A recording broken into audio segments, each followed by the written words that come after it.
नमस्कार दोस्तों, आज हम बात करने जा रहे हैं ब्रेन स्ट्रोक के बारे में। तो इस वीडियो में जानेंगे कि ब्रेन स्ट्रोक क्या है और इसका जो इलाज है वो कैसे संभव है, ये कितने प्रकार का है और इसका निदान जो है वो कैसे किया जा सकता है। लेकिन वीडियो शुरू करने से पहले मैं आपको बता दूं कि इसमें बताई गई जानकारी या फिर अगर आपको इस तरह के लक्षण महसूस हो तो जल्दी से जल्दी अपने डॉक्टर से संपर्क करें। इसमें बताई गई दवाइयों का इलाज आप खुद से घर पे ना करें। तो आइए दोस्तों जानेंगे ब्रेन स्ट्रोक क्या है। तो दोस्तों ब्रेन स्ट्रोक जिसे कि कभी कभी मस्तिष्क का दौरा भी जो है वो कहा जाता है, यह तब होता है जब मस्तिष्क के यानी कि ब्रेन के हिस्से में कुछ ब्लड की जो आपूर्ति ब्लॉक है वो हो जाती है, यानी कि ब्लड जो है वो ब्लॉक हो जाता है, या जब मस्तिष्क में रक्त वाहिका जो है यानी कि जो ब्लड वेसल है वो फट जाती है। तो इससे मस्तिष्क के जो बाकी के हिस्से हैं उसमें ऑक्सीजन और जो न्यूट्रिएंट्स हैं उनकी कमी हो जाती है और फिर कुछ ही मिनटों के भीतर जो मस्तिष्क की कोशिकाएं हैं वो मरना शुरू हो जाती हैं। और इन दोनों मामलों में मस्तिष्क में कुछ हिस्सा क्षतिग्रस्त जो है वो हो जाता है या फिर मर जाता है। तो स्ट्रोक से स्थायी मस्तिष्क क्षति, दीर्घकालिक या विकलांगता, यहाँ तक कि मृत्यु जो है वो भी हो सकती है। तो स्ट्रोक एक चिकित्सीय आपातकालीन स्थिति है, यानी कि एक एमरजेंसी ऐसी स्थिति है जिसमें तत्काल उपचार जो है या ट्रीटमेंट जो है वो मिलना बहुत ही ज़रूरी है। और एमरजेंसी ट्रीटमेंट और प्रारंभिक कार्रवाई जो है वो मस्तिष्क क्षति और संभावित जटिलताओं को जो है वो कम कर सकती है। तो आइए स्ट्रोक का इलाज कैसे किया जाता है और इसे होने से कैसे रोका जा सकता है तो जानते हैं इसके बारे में। तो दोस्तों चिकित्सा उन्नति की वजह से आज स्ट्रोक के कारण जो पहले के मुकाबले जो मृत्यु है वो बहुत कम हो चुकी है। और अभी बात करते हैं इसकी जो भारत में स्ट्रोक के आंकड़े हैं उसके बारे में। तो स्ट्रोक भारत में मृत्यु और विकलांगता का प्रमुख कारण जो है वो उनमें से एक है। और जनसंख्या आधारित अध्ययनों के आधार पर जो शहरी इलाकों में स्ट्रोक का अनुमानित समायोजित प्रसार दर यानी कि 84 टू 262 प्रति 1 लाख में है, यानी कि 1 लाख में से 84 से 262 जो है वो प्रतिशत है। और ग्रामीण इलाकों में वो 1 लाख में से 334 से 424 प्रतिशत है। तो दोस्तों अब जानते हैं इसके स्ट्रोक के टाइप्स के बारे में, यानी कि ये कितनी तरह का है। तो जो स्ट्रोक के 3 मुख्य प्रकार हैं, जो सबसे पहला है इसमें वो है क्षणिक इस्कीमिक अटैक। दूसरा है इसमें इस्कीमिक स्ट्रोक या फिर इसके भी आगे 2 प्रकार हैं। और जो तीसरा है वो है रक्तस्रावी स्ट्रोक या फिर जिसे हेमरेजिक स्ट्रोक भी कहा जाता है। तो आइए सबसे पहले बात करते हैं क्षणिक इस्कीमिक स्ट्रोक अटैक के बारे में, जिसे कि अंग्रेजी में ट्रांजिशन इस्कीमिक अटैक भी जो है वो उसके नाम से जाना जाता है। तो एक क्षणिक इस्कीमिक अटैक यानी कि TIA जो है वो एक चेतावनी है या फिर मिनी स्ट्रोक भी इसे कहते हैं, यानी कि इसे मिनी स्ट्रोक के नाम से भी जाना जाता है। और खून का एक थक्का यानी कि एक क्लॉट आपके ब्रेन में अस्थायी रूप से रक्त प्रवाह को ब्लॉक कर देता है, यानी कि खून का जो एक थक्का है वो ब्लड वेसल को ब्लॉक कर देता है, जिसे कि हम TIA कहते हैं। तो खून के थक्के और TIA के लक्षण जो हैं वो थोड़े समय के लिए ही रहते हैं, उसके बाद खून के थक्के अपने आप ठीक हो जाते हैं अगर इसका सही समय पर इलाज मिल जाए।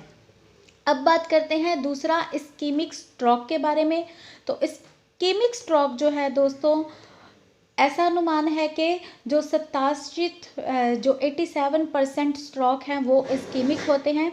तो इस्कीमिक स्ट्रोक तब होता है जब रक्त का एक थक्का यानी कि ब्लड का एक क्लॉट आपके मस्तिष्क में खून के प्रवाह की आपूर्ति को रोकता है, यानी कि आपके ब्रेन में जो ब्लड सर्कुलेशन हो रहा है उसे रोक देता है। और वो खून का एक थक्का अक्सर एथेरोस्क्लेरोसिस के कारण जो है वो होता है, जो कि रक्त वाहिका के अंदरूनी परत पर फैट या फिर वसा युक्त जमाव है उनकी वजह से हो जाता है। तो इन फैटी या फिर वसा युक्त जमावों का एक हिस्सा आपके मस्तिष्क में रक्त के जो प्रभाव होता है उसे रोक देता है। और ये स्थिति दिल के दौरे के समान है, जहां रक्त के थक्के आपके हृदय के किसी हिस्से में रक्त के प्रवाह को रोकते हैं। तो इस्कीमिक स्ट्रोक भी जो है वो दो प्रकार के हैं, एक है एम्बोलिक स्ट्रोक और दूसरा है थ्रोम्बोटिक स्ट्रोक। तो एम्बोलिक स्ट्रोक में क्या होता है, इसमें रक्त के थक्के आपके शरीर के दूसरे भागों से आपके मस्तिष्क तक जाते हैं, लेकिन जो थ्रोम्बोटिक स्ट्रोक है उसमें क्या होता है, ये एक ऐसा इस्कीमिक स्ट्रोक होता है जिससे मस्तिष्क की रक्त वाहिका में खून के थक्के का जो गठन है वो हो जाता है। और ये TIA के बिल्कुल विपरीत है, यानी कि उसके उलट है। और रक्त के थक्के जिनसे इस्कीमिक स्ट्रोक होता है वे इलाज के बिना सही नहीं होते और बेहद घातक भी ये हो सकते हैं। तो तीसरा जो है वो है हेमरेजिक स्ट्रोक, या फिर जिसे रक्तस्रावी स्ट्रोक भी हम हिंदी में कहते हैं। तो हेमरेजिक स्ट्रोक में क्या होता है, जब आपके मस्तिष्क में रक्त वाहिका टूट जाती है, यानी कि कोई ब्लड वेसल जो है वो रप्चर हो जाती है, तो रक्त आसपास के जो ऊतकों में है फैलने लगता है, और इस स्थिति को हम रक्तस्रावी या फिर हेमरेजिक स्ट्रोक जो है उसके नाम से जानते हैं। तो रक्तस्रावी स्ट्रोक भी दो प्रकार के होते हैं। पहला है एन्युरिज्म, और जिससे कि कमज़ोर रक्त वाहिका का एक हिस्सा बाहर की ओर फूल जाता है और सूज जाता है, और कभी कभी टूट या फिर फट भी जाता है। और दूसरा है एटरोन्यूरोसिस। तो इससे जो है इसमें असामान्य रूप से बनी हुई रक्त वाहिका आती है, और अगर इस तरह की रक्त वाहिका टूट जाती है तो इससे रक्तस्रावी स्ट्रोक जो या फिर हेमरेजिक स्ट्रोक जो है वो हो सकता है। तो दोस्तों अब जानते हैं, बात करते हैं इसके लक्षणों के बारे में, यानी कि इसके सिम्टम्स के बारे में। तो इन लक्षणों के द्वारा आप समय रहते सही इलाज करने में सक्षम हो सकते हैं। तो सबसे पहला जो लक्षण है वो है बोलने और समझने में परेशानी होनी, यानी कि जो व्यक्ति है उसे बोलने में और समझने में परेशानी हो सकती है, और आप भ्रम का अनुभव भी कर सकते हैं, और इससे जो व्यक्ति है उससे बोलने की गति जो है वो धीमी हो सकती है, या फिर समझने में कठिनाई महसूस वह कर सकता है। और इसके साथ ही लकवा भी हो सकता है, या फिर चेहरा बाएं या पैर या फिर चेहरा या फिर बाएं या फिर आपकी जो बाजू है उसमें या फिर पैर जो है उसमें सुन्नपन जो है वो होता है, और विशेष रूप से आपके शरीर का एक तरफी अंग अचानक से सुन्न हो जाता है और कमज़ोर महसूस आप जो है इसमें कर सकते हैं। तो एक ही समय में अपने सिर पर अपने दोनों हाथों को उठाने की कोशिश करे यदि व्यक्ति, तो एक हाथ उसका गिर जाता है तो ये स्ट्रोक हो सकता है। और वे मुस्कुराने में अगर उसे यदि एक तरफ अपने होठ को उठाए या झूले तो उठे, अगर उसका होठ एक तरफ की मुस्कुराने के लिए या फिर झूल जाए तो ये भी स्ट्रोक की एक निशानी हो सकती है। तो एक या दोनों आँखों में देखने में परेशानी, या धुंधला दिखे, या सब कुछ दो दो नज़र आए, या अंधेरा छा जाए अचानक से आँखों के आगे, तो ये भी स्ट्रोक की एक निशानी जो है वो हो सकती है। अचानक गंभीर सिर दर्द होना, या फिर उल्टी या चक्कर आना, या फिर बदलती चेतना के रूप में बढ़ जाए, तो ये भी इसका एक जो लक्षण है वो हो सकता है। इससे चलने में परेशानी होती है, अचानक चक्कर आ सकता है, असंतुलन व सामान्य की जो हानि है उसका अनुभव जो है वो व्यक्ति कर सकता है। तो अगर किसी जो मैंने आपको बताया किसी भी अगर कोई लक्षण महसूस कर रहा है कोई व्यक्ति, तो ये स्ट्रोक का एक ब्रेन स्ट्रोक का एक चिन्ह जो है वो हो सकता है। तो इसमें आप बिल्कुल भी लापरवाही ना बरतें, और आप FAST फास्ट शब्द को याद रखें। फास्ट यानी कि F फॉर फेस यानी कि चेहरा। तो दोस्तों व्यक्ति को मुस्कुराने के लिए कहें और देखें कि चेहरे की तरफ झुकाव है। आर्म्स यानी कि दूसरा जो है वो आर्म्स है, यानी कि दोनों हाथों को उठाने के लिए बोले, और एक हाथ अगर नीचे गिरता है या फिर हो सकता है कि दोनों हाथ उठाने में व्यक्ति जो है वो असमर्थ हो। तीसरा है स्पीच यानी कि उसके बोलने की प्रक्रिया। तो किसी भी साधारण वाक्यांश को दोहराने के लिए आप उस व्यक्ति से पूछें, तो और साथ में देखें कि क्या उसके बोलने में आपको कोई असामान्यता महसूस होती है, जैसे कि धीमापन या फिर कोई अस्पष्टता।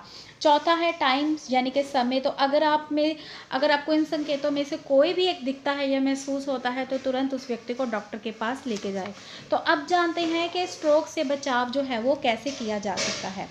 तो स्ट्रोक की रोकथाम जो है वो जैसे कि हृदय रोग को रोकने वाली हम रणनीतियों को अपनाते हैं, बिल्कुल वैसे ही है। तो सबसे पहला है उच्च रक्तचाप को नियंत्रण करना।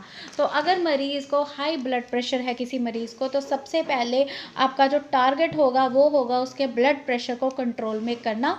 तो इसके लिए आप व्यक्ति को अल्कोहल लेने से मना करें और उसकी जो जीवन शैली है उसमें बदलाव की सलाह दे सकते हैं आप, यानी कि उसे डॉक्टर की सलाह से जो अच्छी दवाइयाँ हैं उसके उच्च रक्तचाप को नियंत्रण करने के लिए वो दे। इसके साथ साथ ही उच्च रक्तचाप को नियंत्रण करने के लिए उसे ज़्यादा पानी पीने के लिए, लो सोडियम डाइट यानी कि जो नमक है वो खाने में कम लेने के लिए, और जो वसा युक्त भोजन है वो कम खाने के लिए कहना। और साथ साथ में अपने जो उच्च रक्तचाप की जाँच है वो हफ्ते में 2 से 3 बार करवाते रहना है। इसके साथ अपने आहार में कोलेस्ट्रॉल व वसा की मात्रा जो है वो कम करने के लिए जो स्ट्रोक है व्यक्ति उससे बच सकता है।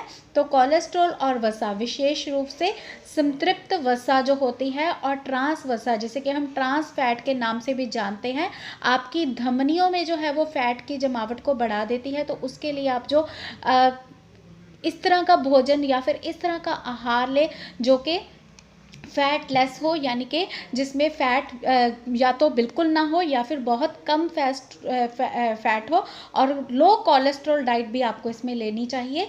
तो इसमें जो मरीज़ है वो अपने कोलेस्ट्रॉल और वसा के स्तर को आहार से नियंत्रित नहीं कर सकते। तो इसके लिए आप अपने डॉक्टर से दवाइयाँ जो है वो लिखवा सकते हैं। अब फैट करती क्या है कि जो फैट है हमारी वो ब्लड वेसल्स में जमा हो जाती है, यानी कि जो रक्त की वाहिकाएं हैं उनमें जमा हो जाती है, जिससे कि ब्लड सर्कुलेशन में जो है उसे दिक्कत आती है। तो ब्लड सर्कुलेशन इससे अच्छी तरह से नहीं हो पाता। तो अगला बचाव आप कैसे कर सकते हैं? तंबाकू का अगर आप या फिर धूम्रपान का अगर आप प्रयोग करते हैं तो इससे स्ट्रोक का खतरा बढ़ सकता है। तो उनके लिए भी जो अप्रत्यक्ष रूप से हानिकारक धुएं को ले रहे हैं तो धूम्रपान ना करें। और इसके अलावा मधुमेह पर नियंत्रण रखें। तो आप अपने आहार से, व्यायाम से, निरंतर अगर आप व्यायाम करते हैं या फिर आप योगा, एक्सरसाइज कुछ इस तरह की करके अपने डायबिटीज़ को कंट्रोल में रख के ऐसी परिस्थितियों से जो है आप बच सकते हैं। इसके अलावा आप स्वास्थ्य वजन बनाए रखना आपके लिए बहुत ज़रूरी है। अधिक वजन वालों को अन्य स्ट्रोक के जोखिम का खतरा जो है वो होता है, जैसे कि उच्च रक्तचाप, हृदय रोग और डायबिटीज़ यानी कि मधुमेह। तो इसीलिए अपना वज़न कम करने के लिए जो आप हल्की फुल्की एक्सरसाइज है वो करें, और साथ में ऐसा भोजन खाएं जो कि फैट लेस हो या फिर जो लो कोलेस्ट्रॉल लेवल हो। और फलों और सब्जियों के समृद्ध आहार को रोज़ खाने से स्ट्रोक का जो खतरा है वो कम हो जाता है। तो उसके बाद भूमध्य आहार का सेवन करें, जिसमें कि जैतून का तेल, फल, नट्स या फली सब्जियां या साबुत अनाज या ताज़े फल या ताज़े फलों से बना जूस है वो लें। तो दोस्तों, व्यायाम आपके उच्च रक्तचाप को कम कर सकता है, उच्च घनत्व वाले लिपोप्रोटीन कोलेस्ट्रॉल के स्तर को बढ़ा सकते हैं, और आपकी जो रक्त वाहिका है और जो हृदय के समग्र स्वास्थ्य है उसमें सुधार कर सकता है। तो आपको रोज़ व्यायाम जो है वो करना है। इसके साथ साथ जो है आपको जैसे कि चलना, जॉगिंग करना, तैराकी या साइकिल चलाना, यदि रोज़ नहीं तो ज़्यादा से ज़्यादा जो है आप हफ्ते में 2-3 दिन तो इसे ज़रूर करें, और अगर हो सके तो रोज़ दिन में थोड़ा थोड़ा यानी कि 10 से 15 मिनट के लिए चाहे इसे करें, लेकिन ज़रूर करें। और इसके अलावा ज़्यादा जो शराब पीते हैं, जो अल्कोहल लेते हैं, अल्कोहल पीने से भी जो स्ट्रोक है उसका खतरा जो है वो बढ़ जाता है। तो यदि मरीज़ जो है वो अगर ज़्यादा शराब ले रहा है तो उसे उच्च रक्तचाप, इस्कीमिक स्ट्रोक और रक्तस्रावी स्ट्रोक का खतरा जो है वो बढ़ जाता है। हालांकि कम शराब पीने से, जैसे कि एक दिन में एक पीना, तो इससे इस्कीमिक स्ट्रोक को रोकने में मदद कर सकता है। तो दोस्तों, शराब और अन्य दवाइयाँ जो आप ले रहे हैं उन पे दुष्प्रभाव भी वो डाल सकती हैं। तो इसके लिए आप अपने डॉक्टर की सलाह ज़रूर लें और अपने डॉक्टर से समय समय पर जांच करवाते रहें। तो दोस्तों, अगर आप प्राइमरी हेल्थ केयर वर्कर बनना चाहते हैं, CMSCD करना चाहते हैं या सर्टिफिकेशन कोर्स करना चाहते हैं, तो आप हमारे दिए गए व्हाट्सएप नंबर पर सिर्फ हमसे व्हाट्सएप पर ही संपर्क करें। हमारा व्हाट्सएप नंबर है 9872468540 और दूसरा नंबर है 9592649009 और वेबसाइट है www.paramedicalindia.com। तो अगर वीडियो अच्छा लगा हो तो वीडियो को लाइक करें, शेयर करें और हमारे चैनल को सब्सक्राइब ज़रूर करें। धन्यवाद।